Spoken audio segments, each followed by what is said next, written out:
Estimados estudiantes, reciban un cordial saludo de quienes formamos parte de la Universidad Técnica del Norte, modalidad en línea. Mi nombre es Richard Navarro y en esta ocasión vamos a abordar el contenido de la unidad 1, diagnóstico del presente histórico. Continuemos. Dentro de la agenda programada para esta sesión tenemos tres temas generales: América Latina, finales del siglo XX. Vamos a analizar el caso de México y el efecto tequila. La segunda sería la crisis en Ecuador, o también denominado el periodo bancario. 3. Crisis en Venezuela, o denominado paquetazo. También hablaremos acerca de las transformaciones sociales en el continente asiático, hablando de la crisis del neoliberalismo en el sudeste asiático.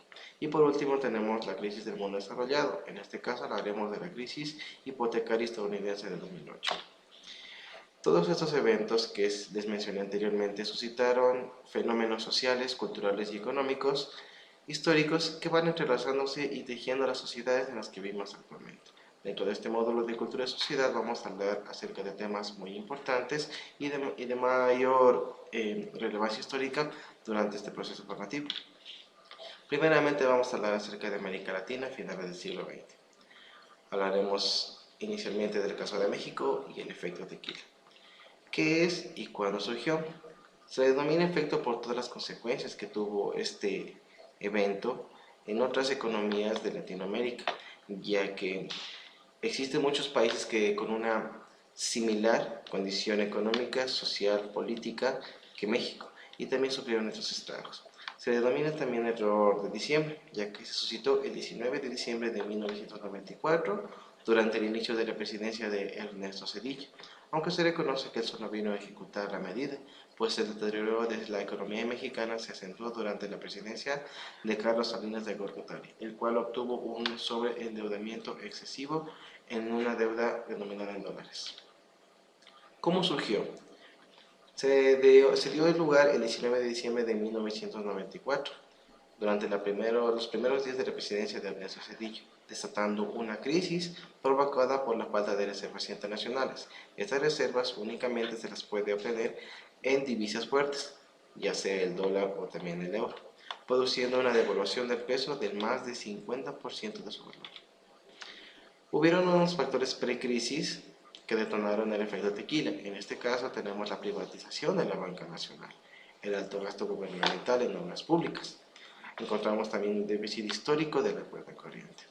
Emisión de tesobonos, que es un tipo de instrumento de deuda que aseguraba el pago en dólares en lugar de pesos mexicanos. Esto lo hizo el Banco de México a fin de poder obtener un crédito y endeudándose en una cantidad en dólares.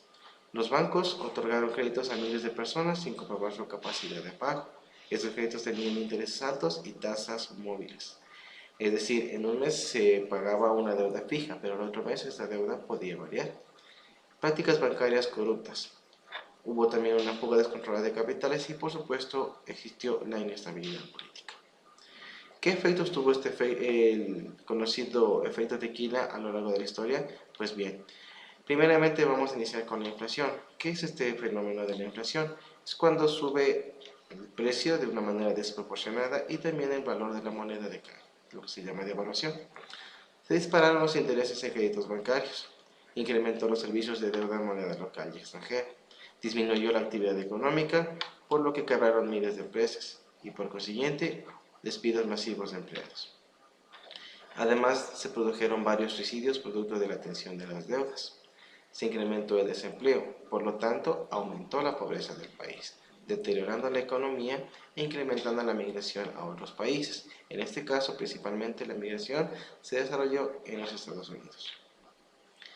Las consecuencias económicas fueron muy profundas y difíciles de superar. En este caso, el presidente Bill Clinton tomó acciones justo en el momento en que se suscitó el efecto tequila. En este caso, compró millones de pesos mexicanos para evitar la devaluación. Pero esto ya fue demasiado tarde, ya que la crisis ya estaba enmarcada y solamente tuvo un efecto cascada en la economía de este país mexicano. Para la salida de la crisis hubieron una serie de préstamos que lo hicieron diversos países en todo el mundo para salvar la economía mexicana. Tenemos en este caso un préstamo de 17,000 millones del Fondo Monetario Internacional, 20,000 millones de dólares de Estados Unidos, Dentro de esta parte, el presidente Bill Clinton solicitó a la Cámara. Dentro de este contexto, el presidente Bill Clinton solicitó al Congreso la aprobación de 20.000 millones destinados para salvar la crisis mexicana. Hubo una negativa, pero hubo una vía legal en la cual el presidente Bill Clinton, a través del Tesoro Nacional, autorizó el préstamo de 20.000 millones de dólares estadounidenses, ya que a través de la vía del Congreso hubo una negativa. 10.000 millones del Banco de Pagos Internacionales, 1.000 millones a través del Banco de Canadá y 1.000 millones también de países latinoamericanos, principalmente de Brasil y de Argentina. Hubieron muchos países afectados por el denominado efecto tequila. Muchos de ellos sufrieron pérdidas económicas muy grandes, salidas de divisas. En este caso tenemos países afectados como Ecuador, Perú, Nicaragua, República Dominicana, Argentina. Fuera de México, lo que pasó después tampoco fue bueno. La crisis se propagó a otros países, como por ejemplo Argentina, ya que al tener unas condiciones económicas similares a la mexicana, hizo establecer una analogía entre ambos por parte de los inversores y dueños del capital, por lo cual estos inversores retiraron sus inversiones del país argentino y hubo una fuga de divisas enorme. El pánico de lo que había pasado en México se extendió a otros países de la noche a la mañana. Se vieron escasez de fondos y deudas a corto plazo. Las consecuencias económicas fueron muy profundas y difíciles de superar. Muy bien, ahora vamos a abordar el tema de la crisis en Ecuador. En este caso hablaremos del periodo bancario. Ecuador a lo largo de su historia ha sido una sociedad muy marcada por las desigualdades, cuyo desarrollo de su historia ha sido una sociedad muy marcada por las desigualdades, cuyo capital humano había sido poco desarrollado, así como ocurre con su desarrollo institucional, la economía y la recurrente inestabilidad política. ¿Cómo sucedió esta denominada crisis ecuatoriana? Principalmente se suscitó el 8 de marzo de 1999, cuando Jorge Gaspeña, el superintendente de bancos, anunciaba el periodo bancario con una duración de 24 horas, pero finalmente tuvo una duración de 5 días, donde todas las operaciones financieras se mantuvieron suspendidas. Mientras tanto, que el 11 de marzo de 1999, el presidente Yamil Maguad decretó el congelamiento de depósitos. Se decretó el congelamiento de estos depósitos dentro de las cuentas corrientes con más de 2 millones de sucres y las cuentas de ahorros con más de 5 millones de sucres. El enorme sufrimiento humano que ocasionó a grupos de la población que se quedaron sin sus ahorros y en consecuencia sin recursos ni para sus más elementales necesidades, privó del capital de trabajo a las empresas, desencadenando quiebras inmediatas. ¿Cuáles fueron los factores que desencadenaron la crisis? En la década de los 90 se tomaron medidas como la liberación del dólar, de las tasas de interés bancario y a la par disminuyó la protección de sus aranceles, además de eliminar subsidios. A través de esto hubieron revueltas en el país. La liberación del sistema financiero en 1992 dio lugar al incremento de los ingresos de capitales. Sin embargo, se generó un boom de créditos en forma acelerada por parte de las empresas y entidades financieras. Los negocios que se habían endeudado no crecieron financieramente, generando el incumplimiento en los pagos de los créditos que se habían obtenido. Por último, la crisis fiscal provocó la salida de capitales, lo que trajo como consecuencia que la banca privada se fuera quedando sin liquidez. En 1994, mediante la Ley de Instituciones Financieras, algunos banqueros aprovecharon para incrementar sus actividades económicas y empresariales a través de créditos otorgados en algunos casos por relaciones amistosas, sin que la entidad financiera exija garantías suficientes para el pago de dichos créditos. Es decir, no hubo una estricta norma de requisitos para obtener un crédito, simplemente a través de amistades se les acreditó dinero sin tener la garantía de que ésta sea devuelta. Para empeorar la situación, en 1998, este fenómeno del Niño devastó y llevó a la ruina a la agricultura del país y ocasionó múltiples pérdidas. Otro fenómeno que golpeó duramente a la economía del país debido a la crisis financiera internacional fue la caída de los precios del petróleo, colocando el barril de petróleo ecuatoriano por debajo de los $4. La mala administración de las cuentas fiscales, el pésimo control del sistema financiero y el elevado nivel de endeudamiento del sector privado en moneda extranjera. Vamos a hablar acerca del caso Viramalco. En 1998, el principal banco del país, el Filambanco, mostraba problemas de liquidez y solvencia. En un intento por salvar el desplome del sistema financiero, el gobierno del presidente Jamil Mahuad decide la intervención del banco, lo que le costó a las arcas ecuatorianas una importante cantidad de dinero, además de mostrar o desnudar la crisis del sistema financiero, provocando una alerta en los ahorristas, quienes decidieron sacar sus ahorros de los bancos y protegerse comprando dólares, ocasionando que la moneda se devaluara enormemente. A esto se le unió la caída del segundo banco del país, el Progreso, y otros bancos pequeños para tratar de evitar el desastre total del sistema financiero. El gobierno ecuatoriano decide decretar el feriado bancario. ¿Qué efectos tuvo este feriado dentro de la vida ecuatoriana o sociedad? Primeramente, la inflación. Como les había mencionado, la inflación corresponde al incremento desmesurado del precio de un producto o de un servicio y también por consiguiente la devaluación de una moneda. La fuga de capitales, por supuesto, ya que al no tener garantías de la estabilidad económica de un país, los inversionistas sacaron su dinero enviándolo a otros lugares donde la economía era fuerte. La insolvencia de varias instituciones financieras, quiebra de empresas comerciales, industriales, de la construcción, del turismo y de muchos otros servicios. Crecimiento del desempleo, por supuesto, aumentando la pobreza y las desigualdades e indigencia. Muertes y suicidios provocaron también este efecto del periodo bancario. Inestabilidad y pérdidas económicas. Elevado costo social, ya que al tener inflación los productos eran muy caros y no se podía permitir ni siquiera cubrir las necesidades básicas. Hubo una revuelta popular en todas las calles del Ecuador, especulación desmedida por la compra del dólar, pérdida de la moneda para adoptar la dolarización y la mayor ola migratoria del país. Como ustedes saben, el país al cual Ecuador, voy a repetir esta parte, mayor ola migratoria de la historia del país, recurriendo en este caso a España como destino para salvarse de la crisis ecuatoriana. La crisis trajo consecuencias sociales muy elevadas, dando lugar a una vertiginosa expansión del desempleo, las desigualdades y la pobreza. La población no encontró otra manera de superar esta situación, entonces emigró al país que le iba a nacer, en este caso España. Y en muy poco tiempo se calcula que emigraron unos 700.000 ecuatorianos a diversos países del mundo. En el año 2000, el presidente Mahuad anunció la dolarización de la economía nacional y el anclaje de la cotización del dólar en 25.000 yuros, devaluando nuestra moneda por más del 67%. Hablaremos en este caso de la crisis de Venezuela también, denominado el paquetazo. El 2 de febrero de 1989, Carlos Andrés Pérez asume el mando supremo de Venezuela por segunda ocasión.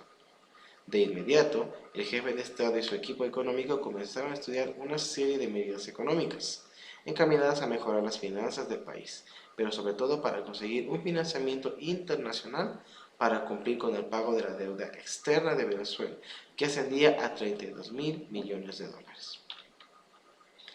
Este 16 de febrero de 1989, en un mensaje televisado a todo el país, el presidente anunció las medidas preparadas para su gobierno para superar esta crisis, o también se le denominó el paquetazo.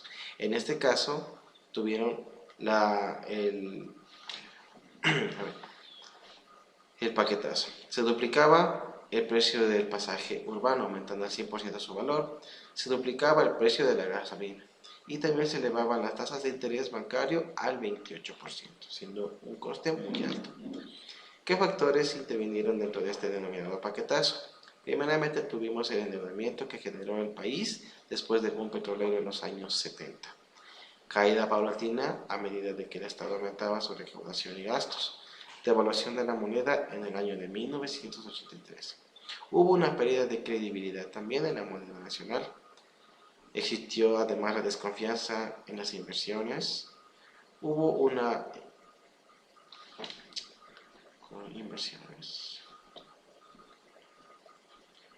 desmesurada corrupción administrativa. El mercado negro de divisas y bienes también se vio afectado. El paternalismo estatal, ¿ya? Se acumulaba una compleja problemática en los tres frentes, en la política, económica y la social. En este caso hablamos de corrupción.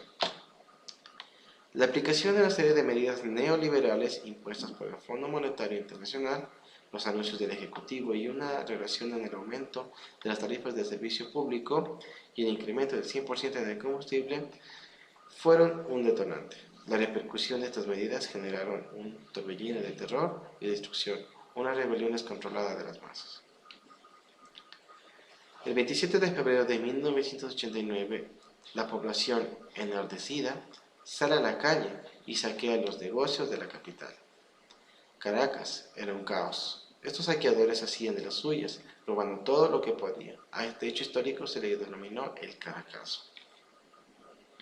Durante el gobierno de Carlos Andrés Pérez, respondió con el envío de 4.000 soldados a las calles para restablecer el orden.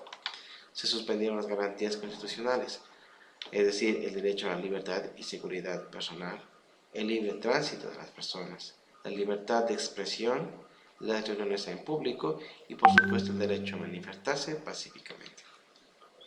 La represión alcanzó una cifra de 300 muertos y más de 1.000 heridos según el gobierno, pero organizaciones no gubernamentales afirman que la represión cobró unas 3.000 vidas. El gobierno logró controlar la situación, pero el descontento siguió creciendo día a día, debido a las decisiones económicas que afectaban a la calidad de vida de la población. Mientras tanto, el 4 de febrero de 1992, un grupo de militares venezolanos se levantaron en armas e intentan dar un golpe de Estado, pero este fue fallido. Entonces, el líder de dicho movimiento fue detenido. Se trataba del teniente coronel Hugo Chávez Frías, quien se rindió en cadena nacional de televisión y envió un mensaje con la promesa de que seguirá intentando cambiar la realidad nacional. Esta actitud y el liderazgo que lo caracterizaban hizo surgir una figura de líder carismático que agradó a la población y pasó a convertirse en un referente para la gran mayoría de los que estaban descontentos. Bien, vamos a hablar acerca ahora de las transformaciones sociales en el continente asiático, en este caso la crisis del neoliberalismo en el sudeste asiático.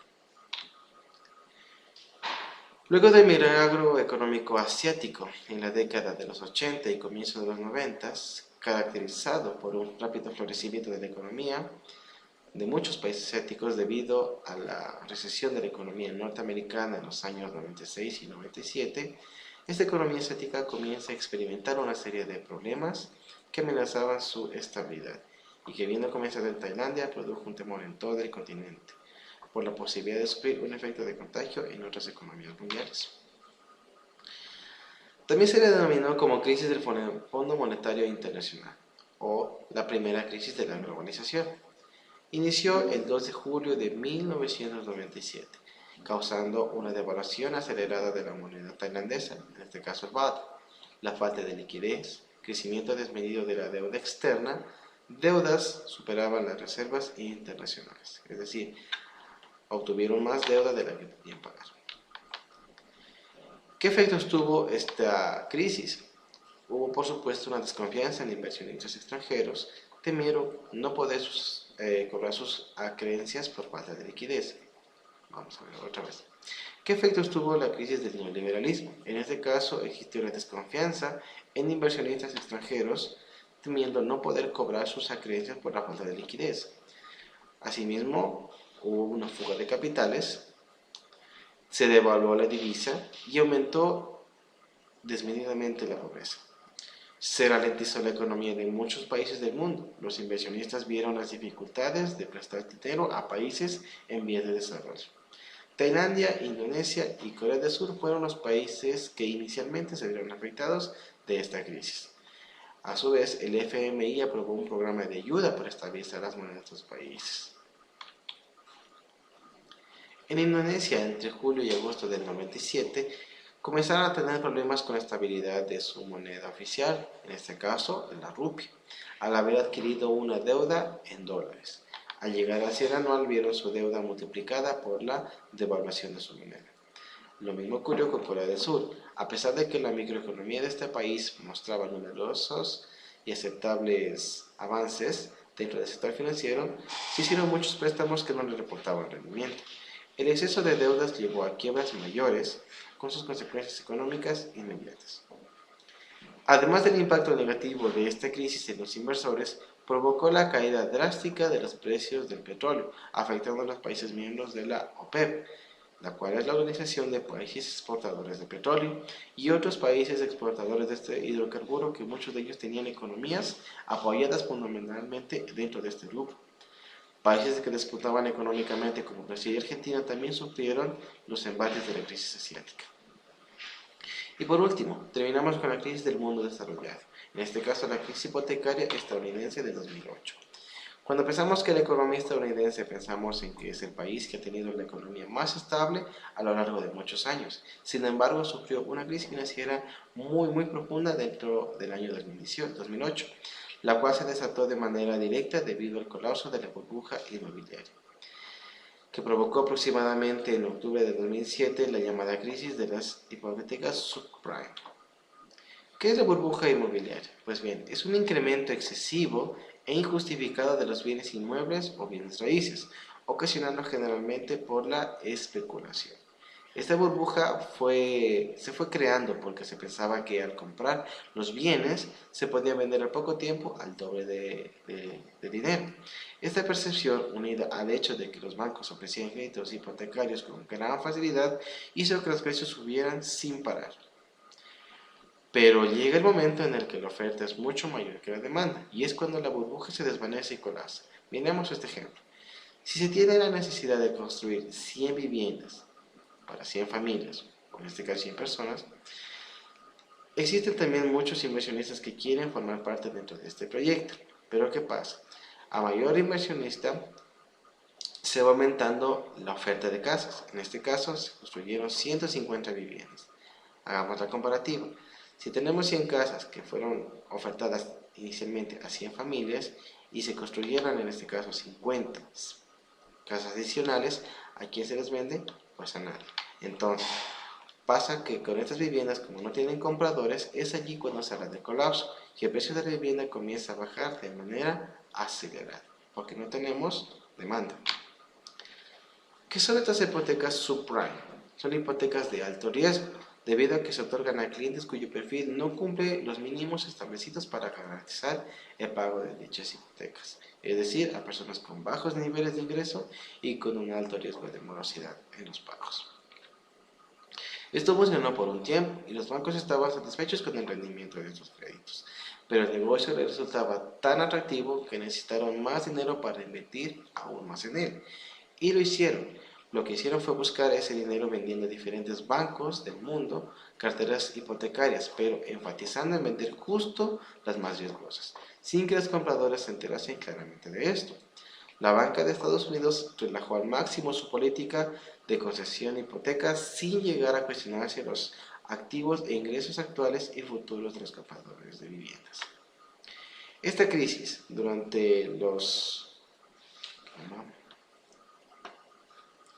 Durante la crisis, los americanos se endeudaron a niveles históricos con todo tipo de préstamos y gastaban más de lo que ingresaban. La especulación inmobiliaria aportaba grandes beneficios a los inversores y el proceso se aceleraba. Más deuda, mayores precios, pero también más inflación. Sube la tasa de interés. Esto a fin de obtener créditos ya no fue tan fácil, además de ser mucho más caros, por lo cual se deteriora la situación económica del país, existiendo pérdida de empleos y bajos salarios, por lo que muchos ciudadanos dejan de pagar sus hipotecas y empiezan a perder sus inmuebles. Estos bancos comienzan a llenarse de activos sin valor comercial atractivo y comenzaron a bajar de precio. El mercado inmobiliario se desvanece y estalla la burbuja inmobiliaria que se había creado 2 décadas atrás aproximadamente.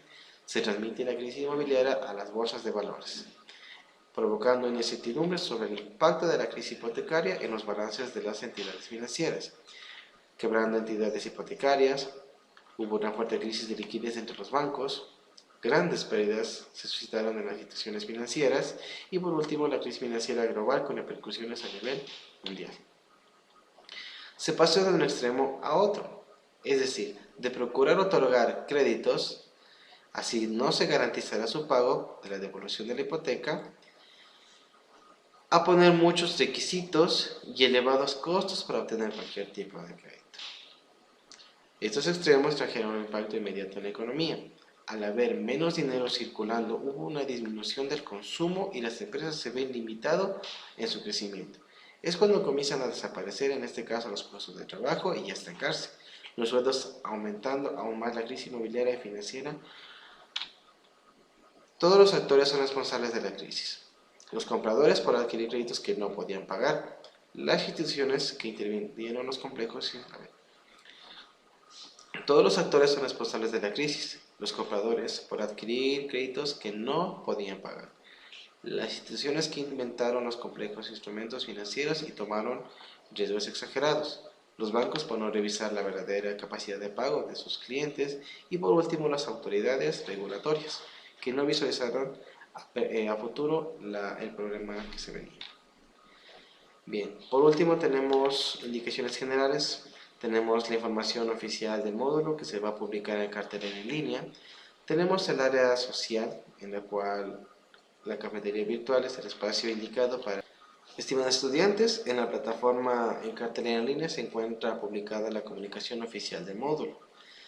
En cafetería virtual se tiene acceso al área social y en el foro de dudas e inquietudes se dará contestación a todas sus preguntas. Muchísimas gracias por su amable atención y les deseo éxitos en este nuevo módulo.